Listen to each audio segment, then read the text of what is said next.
Welcome to Birken Forest Monastery's live stream. I'm Ajahn Sona. Let's begin with the first question, Pia. Ajahn, our first question today is from the live stream from Alex. I've been reading Mindfulness in Plain English, where Bhante G describes how one must try not to interfere with the breath, as if one were watching oneself falling asleep.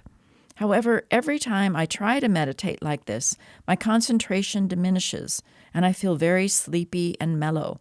Instead, if I slightly put some pressure or effort into the breath, the opposite happens. The opposite happens, meaning that you feel very awake when you're doing it. If that's the case, then good on you. It is tricky with the breath.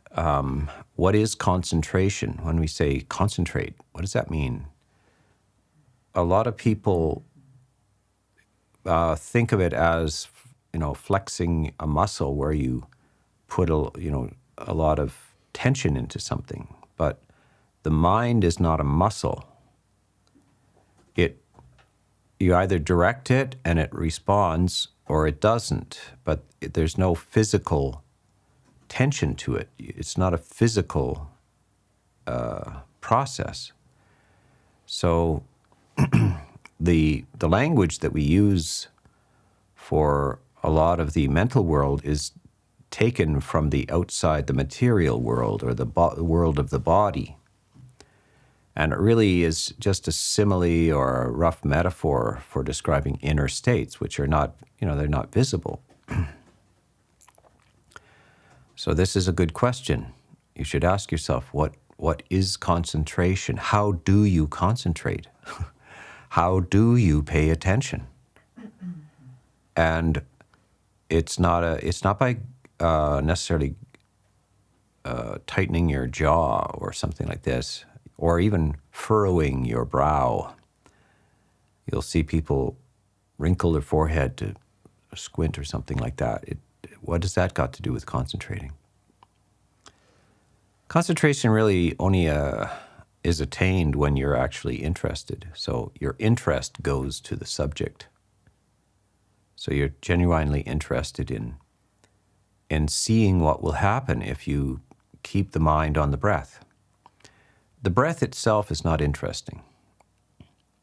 And that's part of the reason why the breath is used. It's very neutral. And you have to bring the interest to it. But it is interest. So there's nothing magic about the breath. The magic is about the interest.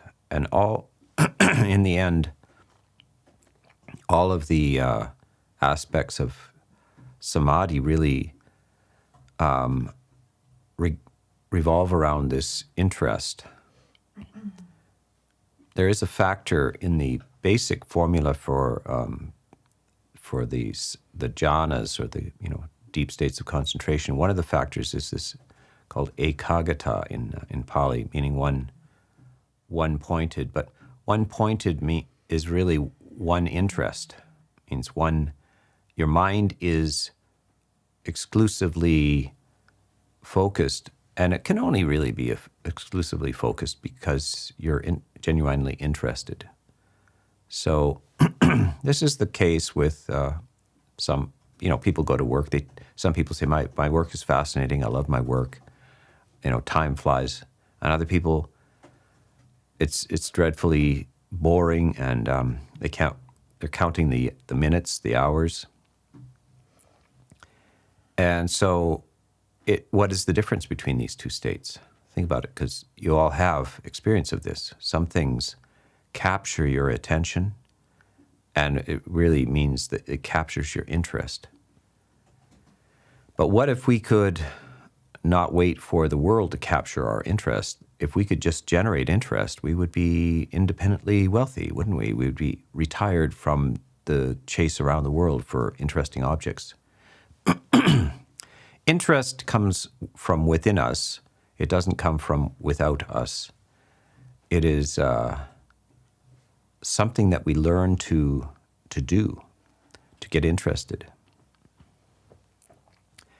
there's a bit, as you go through school, you get thrown into a classroom with 20 or 30 other kids your age, and the teacher has to teach to kind of the middle of the class, because it would be too slow if they taught to the least intelligent, and it would be too fast if they taught to the highest intelligence. So you teach the middle of the class, and the middle of the class seems to benefit from that. The smarter ones are often bored, and sometimes it becomes a kind of a compliment to a kid. You're bored in your class because you're smart. It's not enough interest to you, but that attitude shouldn't be encouraged. To be bored is to have failed to focus and to attend. Quite often, very smart kids will spend their time daydreaming and fantasizing because they can process the information quickly, and it's not moving fast enough to capture their attention. But you will develop a nasty habit of drifting and fantasizing, and it's not a good way to live. It becomes a habit where you're just absent from the present all the time. We'd be better to realize that you need to infuse the present and the rather normal, ordinary present with attention and interest, bringing this sense of full-bodied presence to the moment. And that's where you get your full-bodied life. If you don't get that, you can't have a satisfactory life without full interest, without full attention present. That's what infuses your body with joy and ease, or your mind with joy and your body with sense of ease, is that you are fully present and attentive. And so that's the key to emotional well-being, the healthy life, is that be present. Don't be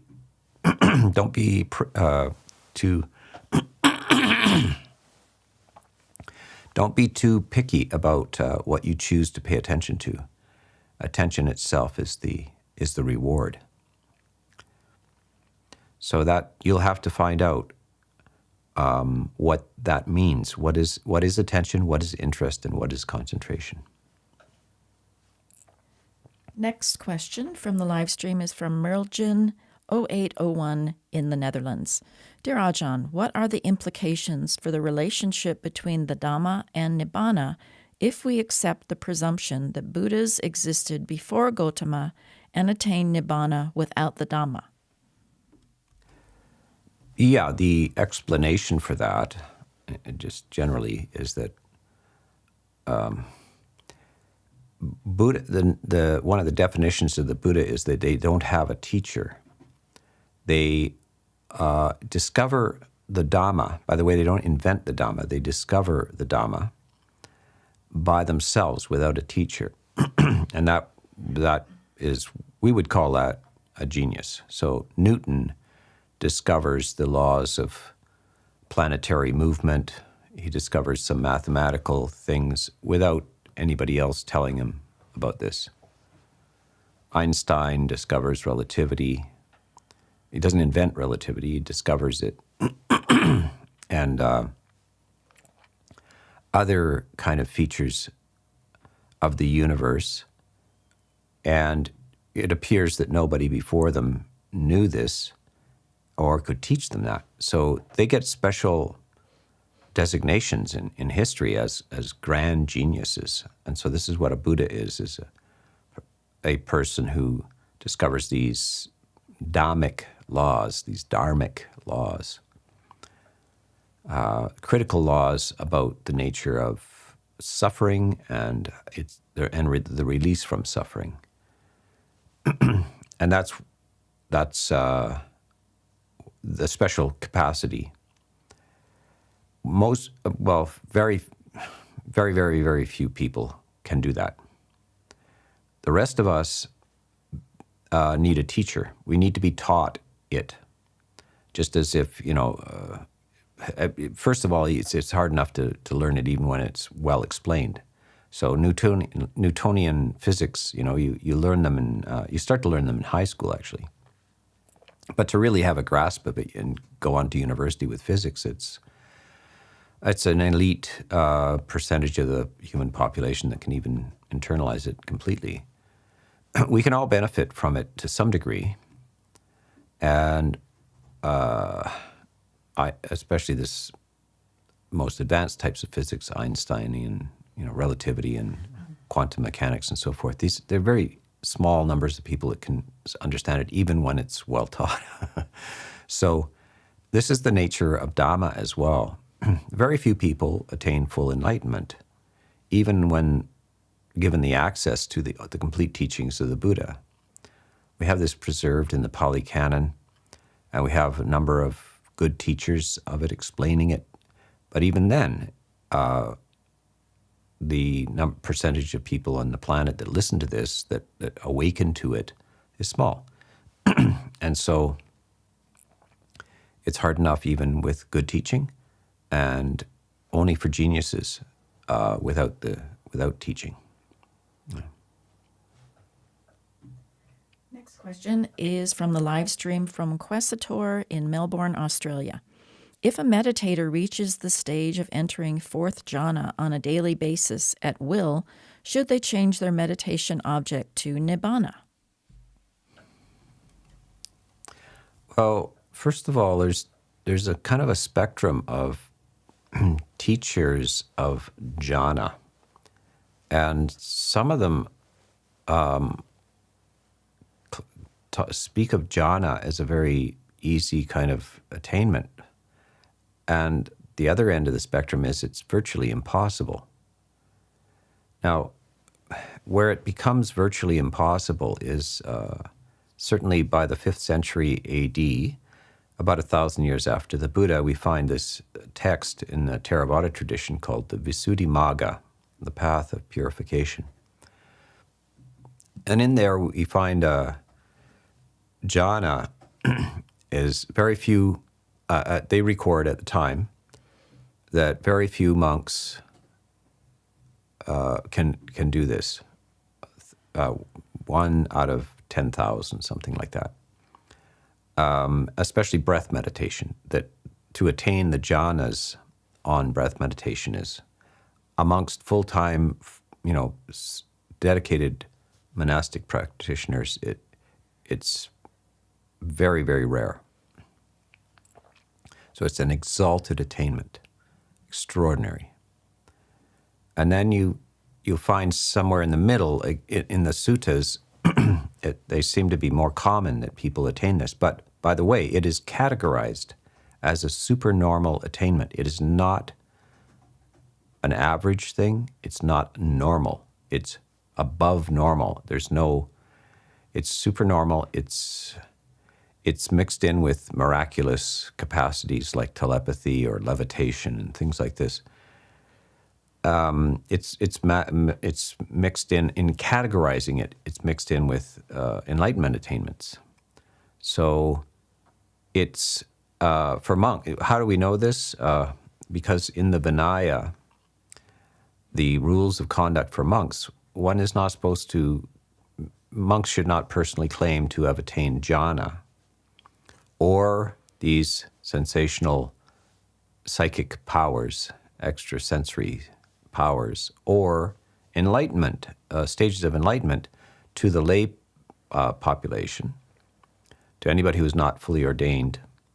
They shouldn't be declaring their attainments. And so they go through which attainments should not be talked about as a personal attainment, and one of them is jhana.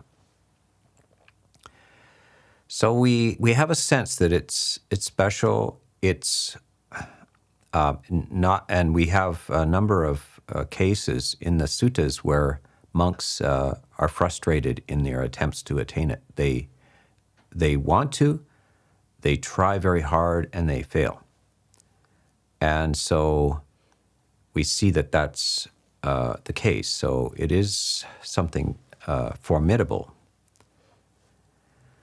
But on the other hand, we shouldn't make it impossible. So when you're you're saying, somebody attains fourth jhana every day reliably. Basically, the reliable attainment of fourth jhana would be restricted to people who have some stage of enlightenment. Others, of course, you can attain jhana without being enlightened, but the capacity to easily enter into the fourth jhana on a consistent basis is, it's basically not within the capacity of people who are unenlightened, because when circumstances change, because you're not enlightened, you haven't cleared out the debris from the basement. Stuff happens and interrupts your concentration, affects your concentration. So you're prone to being swayed by anger and greed, agitation, sloth, and doubt. And those eliminate the jhana. You cannot enter the jhana without having purified these 5 hindrances. And if you're prone to those things because of external provocations or internal things, then you will lose your capacity to enter the jhanas. So my own place on the spectrum in terms of how I think about these is somewhere in the high middle, like not impossible, but certainly not easy. And the many teachers that have a bunch of people come for 5 days and they're all attaining fourth jhana is just dismissed as rubbish. But at the same time, I think it's damaging that some say it's impossible to attain jhana these days. Yeah. So somewhere in between those, around maybe 70% towards impossible, very high demand. And it's a shame that people fool themselves about this. It's too bad that you misidentify something really valuable for something that is trivial. So people claiming to have first, second, third, fourth jhana when they really don't, it's a shame, as well as enlightenment. There's all kinds of, there used to be some sort of teenage Indian guru in the 60s that came, and you went to his, he'd rent a whole coliseum, and everybody went there, and then he would wave his hand and say, "You're all enlightened." And everybody, some people walked away there thinking they were actually enlightened. It doesn't work that way. It's like going to a physics class and saying, "You all are now PhDs." You're not. And there are foolish people out there that, you get a mail order PhD. There are people who are masquerading with these qualifications, and they think somehow that they actually know it, or there are deliberate frauds and so forth. This is serious business. Don't underestimate the attainments of the human mind in the spiritual dimension. It is profound. It is not common. It is rare. It is special.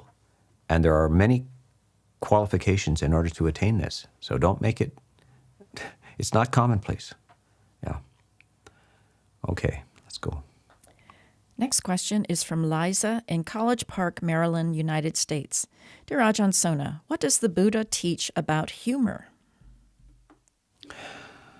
Well, it's about types of humor, and if, as with all types of wrong speech, if it's just some prank, a lie just for fun, lying to somebody just for fun, or mocking somebody for fun, or if there's ill will or greed behind it, then it's the wrong thing. But humor can be important. I would say in the West especially, I think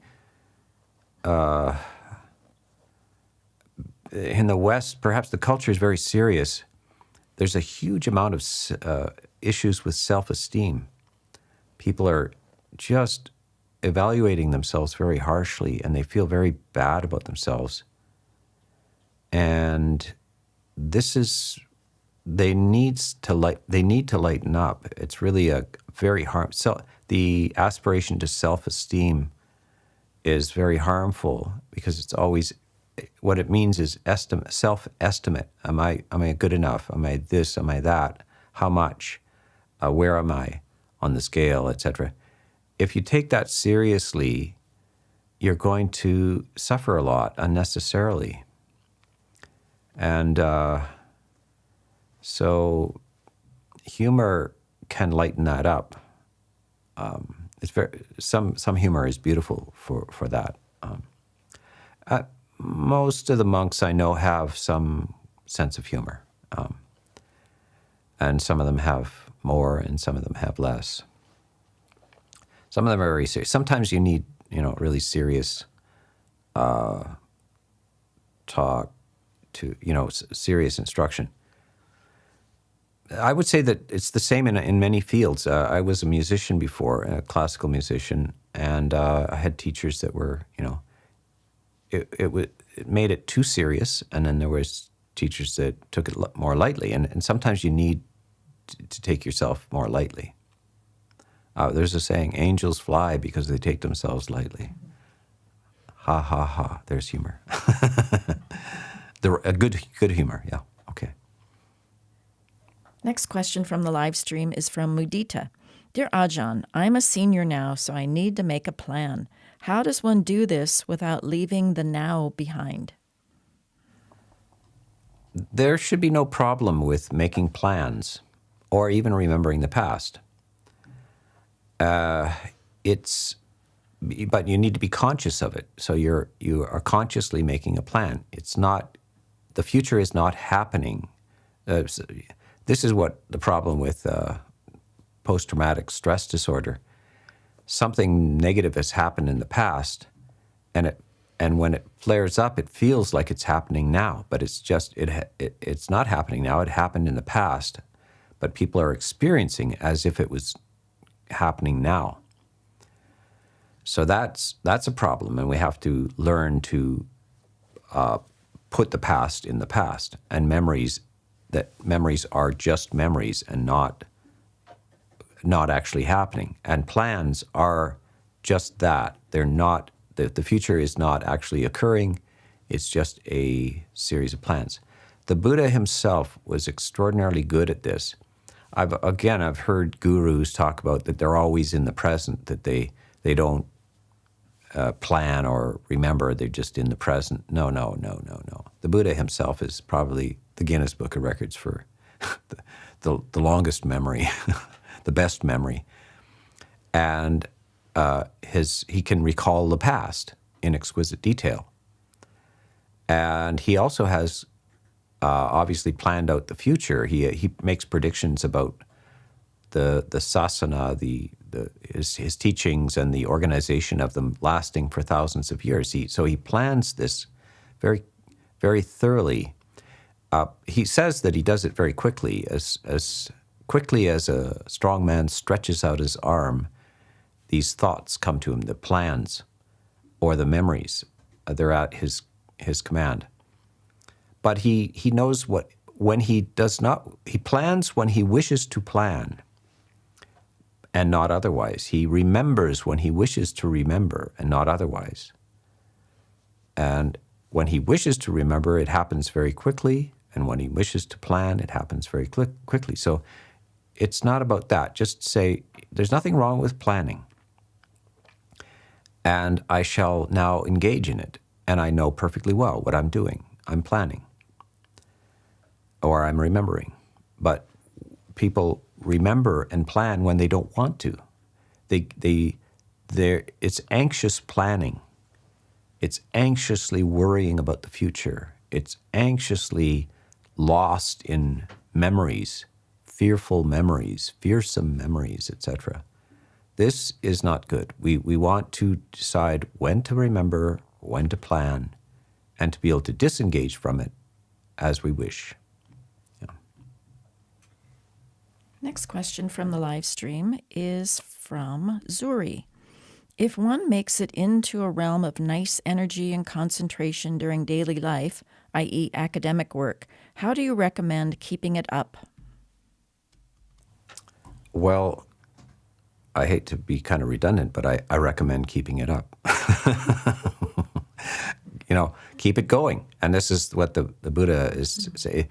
He talks about it as kind of like making a fire by rubbing sticks together, or that it's a kind of a bow drill. That the old way of making a fire you take something like a bow, which like a bow and arrow kind of thing, and you wrap the string around a stick, and you put a stone on top and a stone at the bottom, and you spin that stick, and you have to do it consistently for an extended period of time to get the friction up, and then it ignites.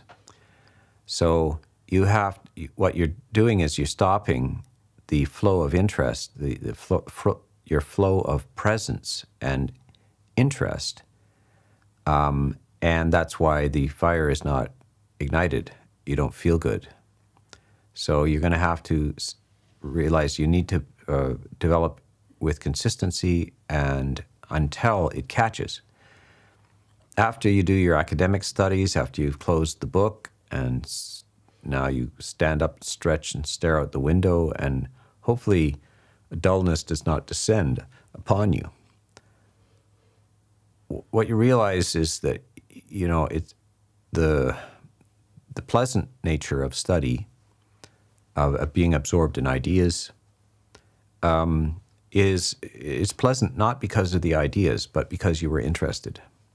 And so you must understand that even in the most simple and ordinary circumstances, the key to happiness and energy is interest.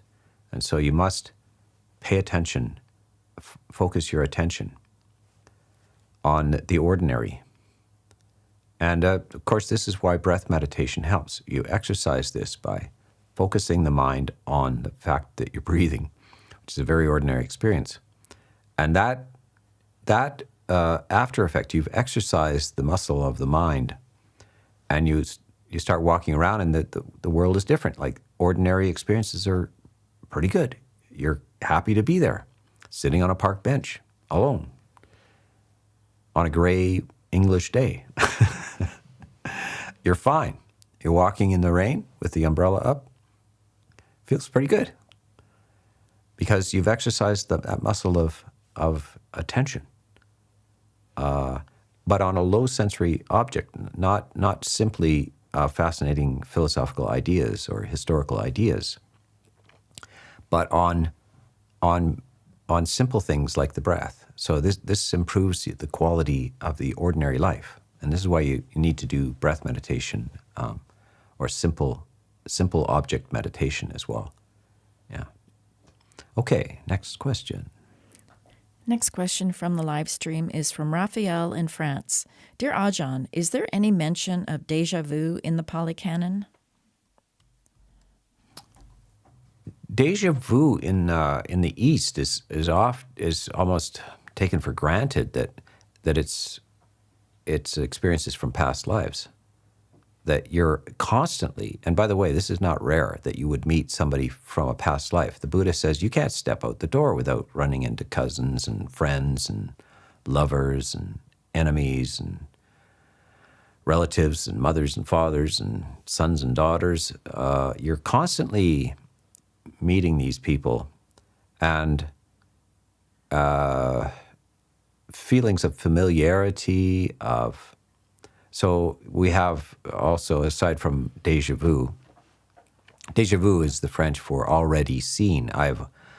You're having a conversation with somebody and you realize, I have this uncanny feeling that I've had this very conversation before. I almost know what they're going to say next. It's weird, It's startling and uncanny in the West. It seems to be a glimpse of the future, that you've already seen something and it's now happening. In the East, where karma and rebirth is common, it's often just presumed to be a glimpse of something already seen. That you have seen it, but it's probably having been seen in the past. So the uncanny is happening all the time. And if our philosophy of life does not include that uncanny, then often we have the feeling it's almost hair-raising, and then we forget that we had it. We just dismiss it. Must have been, that couldn't have happened. But stuff is happening all the time.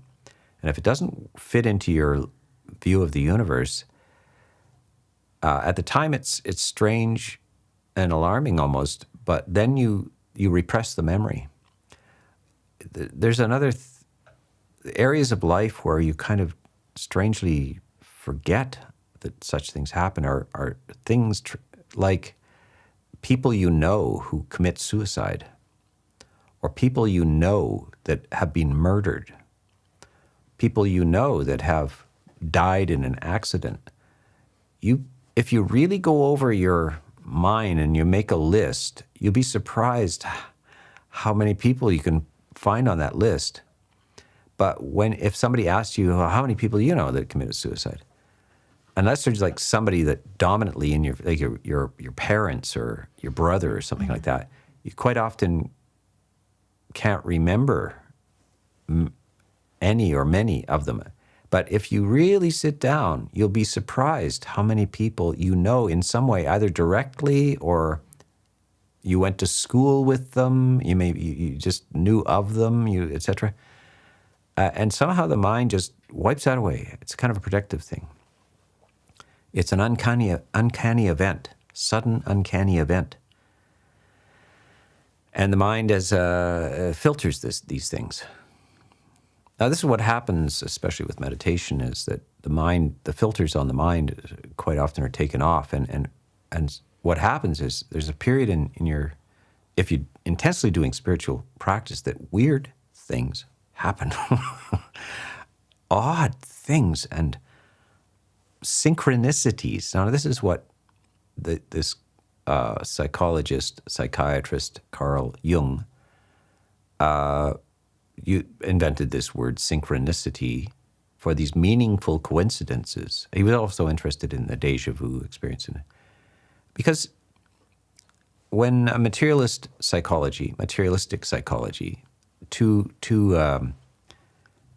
rigorously logical psychology tends to dismiss a lot of what is obviously happening in life and is inadequate to explain the human experience. And so other schools of psychology have to come up that are a little on the woo-woo side, the mystical side. They're closer to religious ideas because that is the fact of human experience. If you're immersed in a rigorously logical, materialist kind of philosophy where these things can't happen or they can be explained away, it's probability that such and such is going to happen. This is the favorite explanation. Well, it's just a matter of probability. You don't understand probability. This is why that happened. And you say, that something had to be going on there. That can't be an accident. Oh, well, you don't understand probability.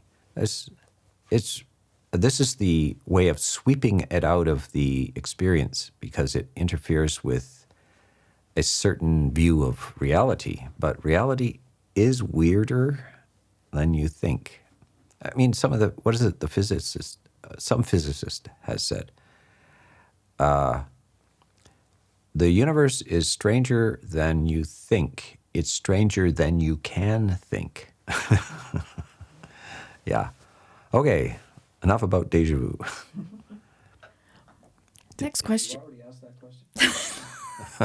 No, go on. Yeah.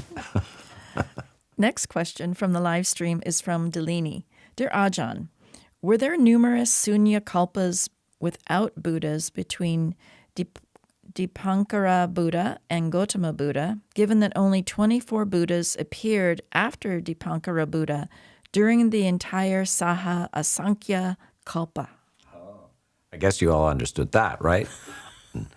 Those who are ethnic Buddhists raised with the cosmology of Buddhism, that, of course, that made sense to you. In the West, quite often there's something missing, and usually the entire cosmology of Buddhism, like you're just told to watch your left nostril, and that's it. That's Buddhism, So there's a rich and vast cosmology, interpenetrated realities, staggering strangeness, uncanny experiences that is part of the Buddhist vision of reality. So what Delini is talking about is that there are previous Buddhas. This is a fundamental difference between Christianity and Buddhism. Christianity has one Jesus who arrives at one point in history and it's just the single thing, and can't be repeated, and it changes the universe forever and all this kind of stuff. And Buddhism says, no, from time to time, Buddhas arise. So the Buddha who arose in our time is Gautama Buddha, approximately 2,500 years ago. And he himself said that he's not the first one, even in this world system, but and isn't the last. There's one more to go in this world system. But it won't be him. He won't be coming back. So in Christianity, Jesus is supposed to return. But it won't be another Jesus. It'll be him. The only Jesus. Whereas in Buddhism, the Buddha is gone, and he says near the time of his death that after my death, neither gods nor humans will see me. He is gone. He's not coming back. But there is one remaining Buddha whose name apparently is Meditator, who will appear at some time in the future, and that would be the last of the cycles in this cycle of earthly persistence, etc. So now before this world was even formed, in previous universes, so cosmology, like scientific cosmology, talks about the Big Bang. This is all very recent, by the way. I mean, it's just in the 20th century that these ideas came up. I think in the 1930s, the idea of the Big Bang started to appear, and many astrophysicists and cosmologists couldn't process the idea right up into the 50s. Some of them, actually, this term Big Bang was coined by an astrophysicist, an astronomer named Fred Hoyle, who was, I think, the Royal Astronomer in England. And it was kind of to make fun of the idea. It was kind of like dismissive. Yeah, the Big Bang. It just like the universe exploded out of nothing. Sure, yeah. So he was raised in a time and educated in a time before the Big Bang, before the idea that the universe sort of exploded out of a single point. And that's in the 20th century, and right up to the mid-20th century.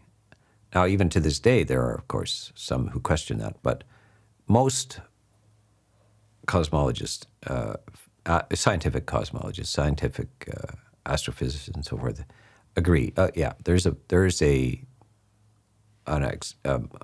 expanding universe that comes. If you rewind the film, it goes back to a kind of a single point. But they don't agree whether what happened before that, if anything happened before that. So Buddhism has approximately the same idea, and it's very advanced. It's very ancient. The universe is incredibly old. In contemporary times, we say 13.8 billion years. Buddhism would put it as significantly older than that. Christianity, of course, the naive early Christianity was, the thing is, it seems to be about 6,000 years old, and that affected science in the West as well. The estimates of the age of the Earth were very small, right up to even like the scientific estimates of the age of the Earth were right up to about the early 20th century, they were maybe maximum 20 million years. And then suddenly, with the awareness of the decay of atomic material, they suddenly popped it up to 2 billion years, or 2.5 billion years. And then since then, it's increased to like 4.3 billion years, something like that. I always think in my life, the world, well, I was born in 1954, and in 1954, the age of the Earth was like 3 billion years. Now it's 4.5. I've lived 1.5 billion years. So,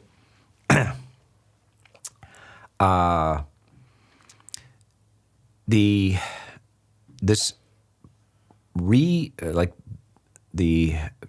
cycling banging, cycle of big bangs is into incalculable, beginningless space. Nobody knows. And the Buddha said, don't even ask. Forget thinking about how the universe comes out of nothing or whether it was always there. But it cycles. It's an agreement that the Buddhists had this idea that it will collapse. This whole thing, fades out into photons, but it recycles itself. So in these universal cycles, Buddhas arise. So this is what is talked about. She's talked to when she says a sunya kalpa. Sunya means empty. Kalpa means eons, vast, like billions or even trillions of years. Empty of a Buddha. So Buddhas are very rare. We happen to be in a very fortunate time in history where the last Buddha was only 2,500 years ago, only 2,500 years ago. And we haven't had a new one since. Occasionally people claim, they're a Buddha and so forth. From a Buddhist point of view, no, it ain't so. By the way, the next Buddha won't arise until the teachings of this Buddha have been lost. The Dhamma will have disappeared from the world before the next Buddha arises. And another sort of principle of it is that two Buddhas never arise in the same time period. Another Buddha doesn't arise until the teachings of the previous one have been lost or extinguished. It'd be a waste of Buddhas. So I can't go into in too much detail about this. But if you're interested in it, we do have, I have 10 cosmology videos that I've done with Ajahn Punadamo, and we talk about some of these details like this. And they're on this channel. Ajahn Sona YouTube channel. Type in channel into the YouTube search bar. Ajahn Sona channel. And then bang, 335 videos come up, and 10 of them will be exclusively on elaborate explanations of Buddhist cosmology. You can watch for 8 hours to get a good sense of what's going on. Yeah. Okay, next question. Ajahn, the next question from the live stream is from JAR. I am struggling with the United States president threatening us. I wake up afraid that things are going to get worse. I feel we are losing all our freedoms and our privacy, even war. How to live? Right. Is George Bush it? Is it? Is it? Or no, is it Carter? Yeah, I forget. Now, which one is it? Update me. Is Nixon still alive? Oh, my God. So the present president is threatening you, is he? You feel threatened by the present president. Okay. Well, and we always have to keep the big picture of things. These are moments in history where things come and go.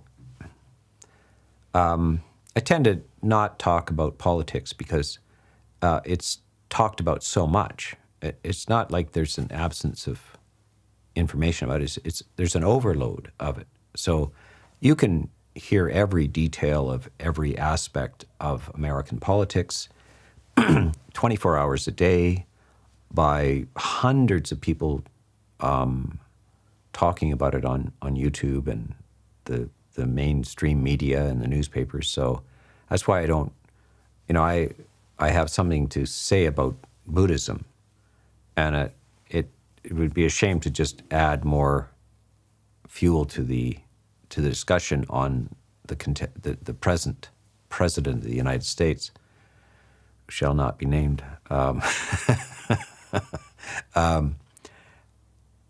Perhaps sometime I will, but it seems not a good use of my time as a Buddhist monk, who, my job really is to educate about Buddhism in general, meditation, the history of Buddhism, how to live Dhamma in daily life, and so forth.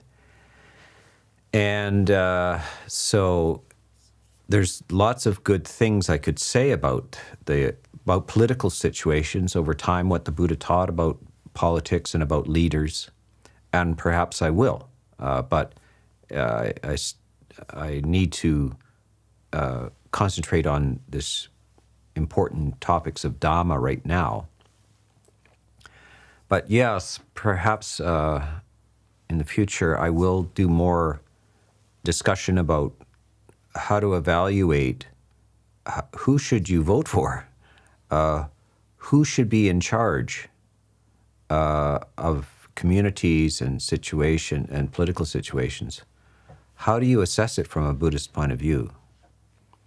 And the Buddha does give lots of advice about that. But Buddhism is like, how should we respond to situations? Because quite often tyrannical people are in charge, vicious things are happening, and so forth. How should you feel about these things? And it doesn't help to feel fear or despair or anger. You should let go of that. And it doesn't mean that you don't care. It means that it's futile to be throwing things at the television when when somebody on there is saying stuff you don't like. It's a waste of time, waste of your energy. If you want to do something about it, fine. But don't do it fueled by anger or even what's called righteous anger. The fuel of anger is quite often accepted even by psychologists as a proper thing to have. There's negative, destructive anger, and there's so-called healthy anger. The Buddha is not convinced that there is any healthy anger. It does get things done sometimes, but there's other fuels that get things done and restore justice or improve the world rather than making the world worse. And you need to tap into positive emotional fuels that would help you do something positive about the situation. If you feel that the situation is negative, then you can do something about it, but operating on positive fuels of goodwill, of generosity, of kindness, of compassion, of philosophical equanimity. These are all, and you have specific skills as well. Use your specific skills to improve the situation to whatever degree you can. Yeah. Okay, let's go to the next question. Next question from the live stream is from Monkey in Germany. Dear Ajahn Sona, a German author named Fritz Schäfer wrote a book just about the sutras for lay followers. He says that the awakened one never asked a lay person to meditate or recommended it to him. That practices like meditation are only aimed at ordained people. Is that true? Well, it depends on what you mean by meditation. Certainly mindfulness, usually the teachings to lay people specifically are sila and dana and sila. And so which dana means generosity and sila means virtue. So the 5 precepts are inherently taught. But in order to know what sila is, you have to have a degree of panya or wisdom. The Buddha says, somebody comes to the Buddha and says, the 5 precepts, not killing, not stealing, no sexual misconduct, no lying, and no indulgence in intoxicants, is that if you abide by those, does that make you a virtuous person? And the Buddha says no, because if a 4-month-old baby does none of those things, but they're not virtuous. So sila requires panya, wisdom, in order to be virtuous, knowing why you are virtuous. The next thing the Buddha does teach again and again to lay people is loving kindness, metta. And metta is a form of meditation. And he gives it in the Loving Kindness Sutta. And so now the second thing is mindfulness, the seventh factor. And you see reports of whole villages who are practicing samasati, right mindfulness, and they meet at the well, and one is asking, so what sati, what mindfulness do you practice? Oh, mindfulness of the body, and the other one is saying mindfulness of the mind. I do, or mindfulness of feelings as well. So they're practicing mindfulness in the daily life. The second thing is that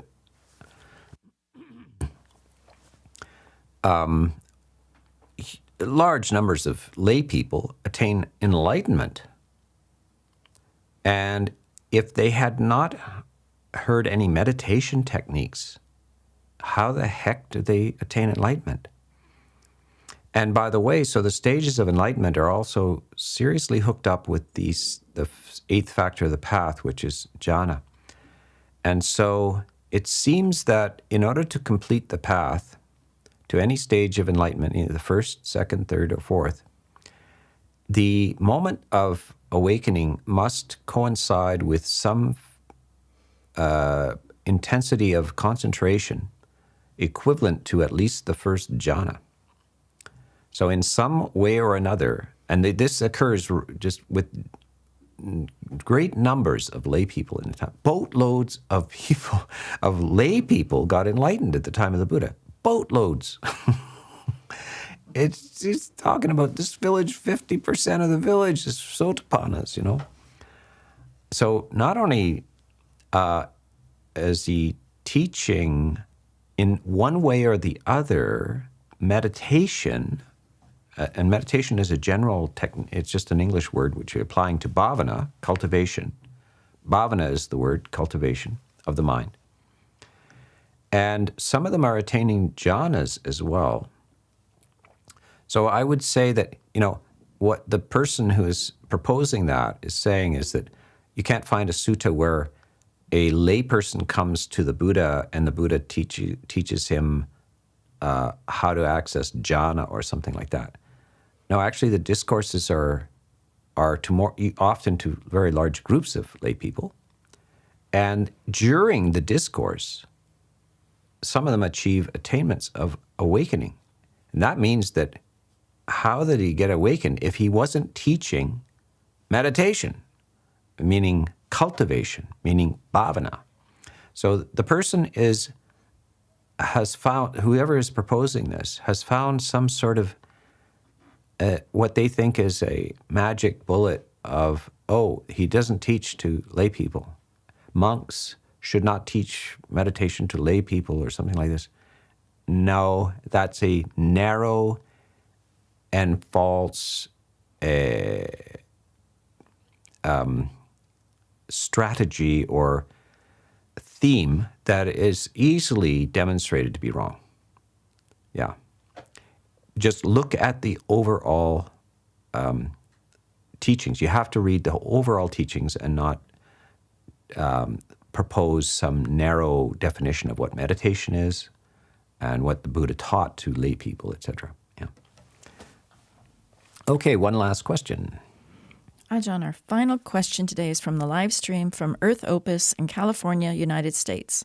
What are your thoughts on pursuing right livelihood within the context of working in the Navy, overseeing nuclear energy operations, not weapons? Is this wrong livelihood? No, not all positions in the military are wrong livelihood.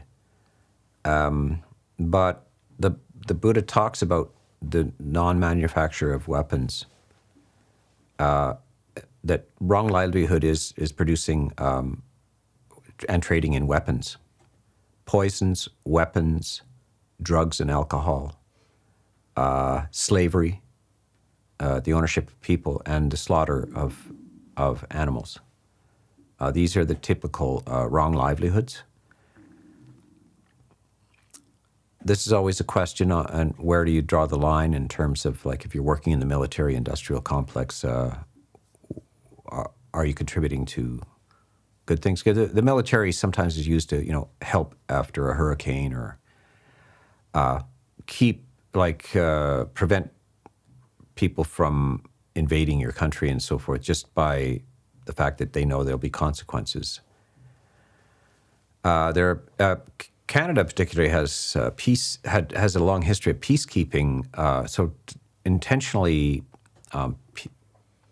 instead of going to war, going to peace, like trying to solve these issues ahead of time by preventing wars from happening. So that would be a good type of service, is go into the Peace Corps. In the United States in the 50s even, they had a Peace Corps where many good things can be done with people who are kind of in a quasi-military, but an intention of peace rather than destruction or conquest. I was, I've been around a long time now, so I have vivid memories of the whole Vietnam War and how much turmoil there was, and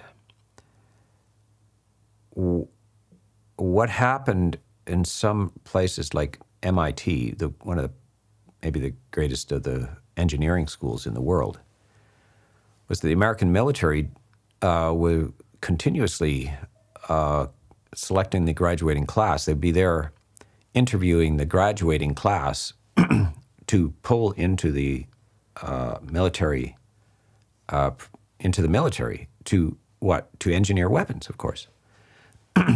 And one of the professors at MIT resigned during the Vietnam War because he was against the war, and he was endlessly teaching these young people, these young engineers, very bright, the brightest of the bright engineers, and they were taking all those skills that he taught them and being pulled into the war machine, and he just couldn't, in good conscience, continue to teach them. It's like I'm just sculpting these people to serve as producers of dreadful war machines, and I can't do it. He resigned.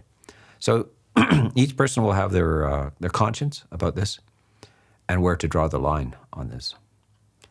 But it would be better to do the opposite, to instead of just there's engaging in war and developing the war machine, and then there's the opposite, to engage in machines of peace and well-being and turn your skills to that. This is the famous biblical statement, beat your swords into plowshares.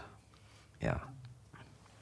You know what a plowshare, like, turn your tanks into tractors. Hopefully electric tractors. Diesel is so over.